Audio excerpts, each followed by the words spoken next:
త్వరలో రైతన్నల ఖాతాల్లో యాసంగి రైతు భరోసా పెట్టుబడి జమ కాబోతుంది. ఇందుకోసం 4 కోట్లను ప్రభుత్వం జమ చేయబోతున్నట్టుగా తెలుస్తుంది. నిధులు సిద్ధం చేస్తున్నట్టుగా తెలుస్తోంది. ఇక ఇప్పటికే మరోవైపు వానాకాలం రైతు భరోసా కూడా జూన్ జూలై నెలలో ఇచ్చేందుకు సిద్ధమవుతుంది. ఇందుకోసం కూడా నిధులను సిద్ధం చేస్తుంది. అయితే ఇక మే నెలలో మే 2వ వారంలో ప్రస్తుతం యాసంగి రైతు భరోసా నిధులను ఇచ్చేందుకైతే ప్రభుత్వం సిద్ధమవుతున్నట్టుగా తెలుస్తోంది. ఇప్పటికే గత 2 నెలలుగా రైతు భరోసా ఇస్తోంది ప్రభుత్వం. 2 నెలల కిందటి నుంచి యాసంగి రైతు భరోసా ప్రారంభమైంది. అయితే ఇక వానాకాలానికి సంబంధించి జూన్ జూలై నెలల్లోనే మళ్ళీ ఈ పెట్టుబడి సాయం అందించేందుకు 9,000 కోట్ల అవసరమని అధికారులు లెక్కలు వేసినట్టుగా తెలుస్తుంది. ప్రస్తుతానికైతే రైతు భరోసా కోసం 4,000 కోట్లు రెడీ చేయబోతున్నట్టుగా తెలుస్తుంది ప్రభుత్వం. మా ప్రతినిధి శ్రీశైలం ఉన్నారు. శ్రీశైలం, యాసంగి రైతు భరోసా కోసం 4,000 కోట్లు రెడీ చేయబోతున్నట్టుగా సమాచారం. అంటే ఇంకా ఎప్పుడు చేయబోతారో, అసలు రైతు భరోసా ఎప్పుడు ఇస్తారు? ఇప్పటికే ఇంకా రావాల్సిన వాళ్ళకి చాలామందికి రాలేదు. అసలు ఈ యాసంగి రైతు భరోసా అనేది ఎప్పుడు వస్తుంది అసలు? ఎగ్జాక్ట్లీ రామ్దాస్, ఏదైతే 2026 జనవరి ఎప్పుడైతే ముఖ్యమంత్రి రేవంత్ రెడ్డి అనౌన్స్మెంట్ చేసిందో, సో రైతు భరోసా 2026 జనవరి నుంచి 31 మార్చి వరకు రైతుల ఖాతాలో జమ అవుతుందంటే ముఖ్యమంత్రి మాట ఇచ్చిన నాటి నుంచి నేటి వరకు అన్నదాతలంతా వెహికల్ పేసి చూస్తా ఉన్నారు. ఇప్పటి వరకు 4 ఎకరాల రూపు ఉన్నటువంటి రైతులకు రైతు భరోసా అందినట్టుగా రాష్ట్ర ప్రభుత్వం చెప్తోంది. మిగిలిన 4 ఎకరాల పైపు ఉన్నటువంటి సాగుకు యోగ్యమైనటువంటి భూములకు మన రైతు భరోసా ఎప్పుడు పడతా అంటూ చాలా మంది ప్రభుత్వాన్ని ప్రశ్నిస్తున్నారు.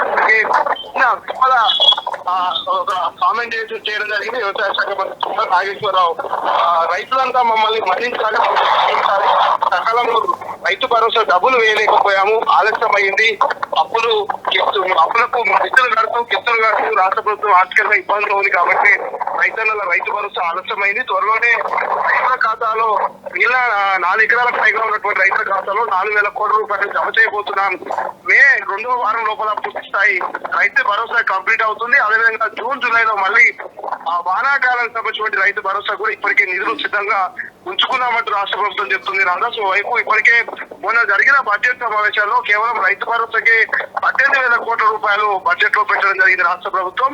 ఈ నేపథ్యంలో సో ఇప్పుడు జరిగినటువంటి ఆలస్యాన్ని దృష్టిలో పెట్టినటువంటి రాష్ట్ర ప్రభుత్వం వ్యవసాయ శాఖ మంత్రి తుమ్మల నాగేశ్వరరావు మళ్ళీ ఇటువంటి సీన్ రిపీట్ కాకుండా, ఇటువంటి పరిస్థితి రైతులకు రాకుండా వానాకాలానికి సంబంధించినటువంటి రైతు భరోసా డబ్బులు చేస్తున్నారు. వానాకాలం డబ్బుల కంటే ముందే ఈ వేతనానికి సంబంధించినటువంటి పెండింగ్ లో ఉన్నటువంటి 4 ఎకరాలకు పైగా ఉన్నటువంటి రైతుల ఖాతాలో మాత్రం త్వరలో 4,000 కోట్ల రూపాయలు వాళ్ళ ఖాతాలో జమ చేసి తదుపరి ఒక 15 నుంచి 20 రోజుల పాటు గ్యాప్ తీసుకొని మళ్ళీ వానాకాలానికి సంబంధించినటువంటి రైతు భరోసా డబ్బులను అయితే రైతుల ఖాతాలో వేసేందుకు రాష్ట్ర ప్రభుత్వం తుమ్మల నాగేశ్వరరావు సిద్ధమవుతుంది చేస్తుంది. నిన్న ఒక ప్రశ్నలో భాగంగా నిన్న తుమ్మల నాగేశ్వరరావు కామెంట్ చేయడం జరిగింది.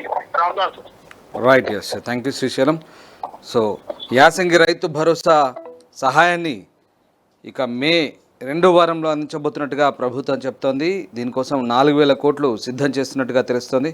సో మొత్తం మీద అటు వానాకాలం పెట్టుబడి సహాయం కూడా ఇప్పుడే నిధులు 9,000 కోట్లు అవసరమవుతాయని అధికారులు లెక్కలు చెప్పినట్టుగా తెలుస్తోంది. సో 4,000 కోట్లు ప్రస్తుతం ఈ యాసంగి రైతు భరోసా కోసం రెడీ చేస్తున్నారు. మే 2వ వారంలోగా రైతు భరోసా ఇవ్వబోతున్నట్టుగా తెలుస్తుంది. ప్రపంచంలో ఏ మూల ఏ క్షణం ఏం జరుగుతుందో వేగంగా తెలుసుకోవడానికి తొలి వెలుగు వాట్సాప్ ఛానల్ని ఫాలో చేయండి.